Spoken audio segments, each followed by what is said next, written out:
दक्षिण भारत की राजनीति में वर्तमान समय में राष्ट्रीय दलों का कोई खासा प्रभाव नहीं है। वहाँ पे रीजनल पार्टी का ज़्यादा प्रभाव है और दक्षिण भारत में भी खास तौर पर तमिलनाडु सबसे महत्वपूर्ण हो जाता है। वहाँ पर 39 लोकसभा सीटें हैं। प्रधानमंत्री नरेंद्र मोदी का भी सबसे ज़्यादा अगर इम्फेसिस किसी राज्य पे है वो है तमिलनाडु पर। 2024 के अंदर भारतीय जनता पार्टी ने वहाँ पर 19 सीटों पर चुनाव लड़ा और अलायंस भी बनाया, लेकिन एक भी सीट वह इन 19 में से नहीं जीत पाए। और प्रधानमंत्री नरेंद्र मोदी के जो फैसले हैं वो ये दिखाते हैं कि वो दक्षिण भारत की राजनीति में भी भारतीय जनता पार्टी का प्रभाव स्थापित करना चाहते हैं।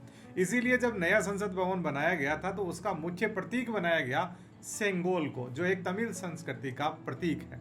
और जहां जहां पे प्रधानमंत्री जा रहे हैं वहां वहां पर चोल राजा राजेंद्र चोल के बारे में वो काफी महिमा मंडन भी करते हैं। और अब जब जगदीप धनखड़ के इस्तीफा देने के बाद में उपराष्ट्रपति का जो पद खाली हुआ था उसको भी भरने के लिए तमिलनाडु के ही सीपी राधाकृष्णन को उम्मीदवार बनाया है भारतीय जनता पार्टी ने।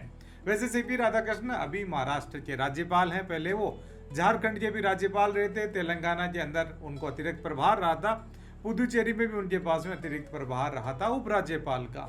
वैसे तमिलनाडु की राजनीति में कांग्रेस का भी इतना ज्यादा प्रभाव नहीं है और जब कभी भी इनके द्वारा कोई विशेष फैसला लिया जाता है तो तमिलनाडु में खास तौर पर उसे इम्प्लीमेंट करवाना इनके लिए चुनौती बन जाता है, क्योंकि वहां पे विशेष प्रकार की राजनीति है और उनका जो रीजनल मुद्दे होते हैं वो वहां पे राष्ट्रीय मुद्दों से भी महत्वपूर्ण हो जाते हैं। और जिस प्रकार से भारतीय जनता पार्टी अपना काम करती है उसके अंदर केंद्र से जो फैसला आता है वहां पे राज्यों को वो मानना ही होता है। तो उपराष्ट्रपति तमिलनाडु से बनवाकर प्रधानमंत्री नरेंद्र मोदी अपना प्रभाव तमिलनाडु में और दिखाना चाहते हैं।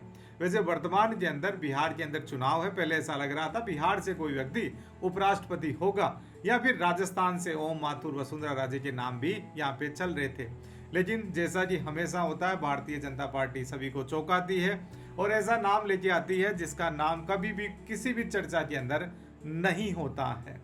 और जब वर्तमान राजनीति को हम लोग देखते हैं तो प्रधानमंत्री का खासा जो झुकाव है वो महाराष्ट्र और तमिलनाडु की ओर ज्यादा दिखाई देता है, क्योंकि उत्तर प्रदेश, बिहार, राजस्थान, मध्य प्रदेश, उत्तराखंड, इन राज्यों के अंदर इनको ज्यादा स्ट्रगल करने की जरूरत नहीं है। महाराष्ट्र के अंदर 48 सीटें हैं, तमिलनाडु में 39 सीटें हैं और अगर इन सीटों पे ये अपना विशेष प्रभाव जमा लेते हैं और वहां पे बीजेपी के प्रति सिंपैथी रहती है और इनका प्रभाव ना केवल कुछ पर्टिकुलर इलाकों में रहेगा बल्कि पूरे देश के अंदर हो जाएगा और उसी प्रकार की पार्टी प्रधानमंत्री नरेंद्र मोदी भारतीय जनता पार्टी को बनाना चाहते हैं।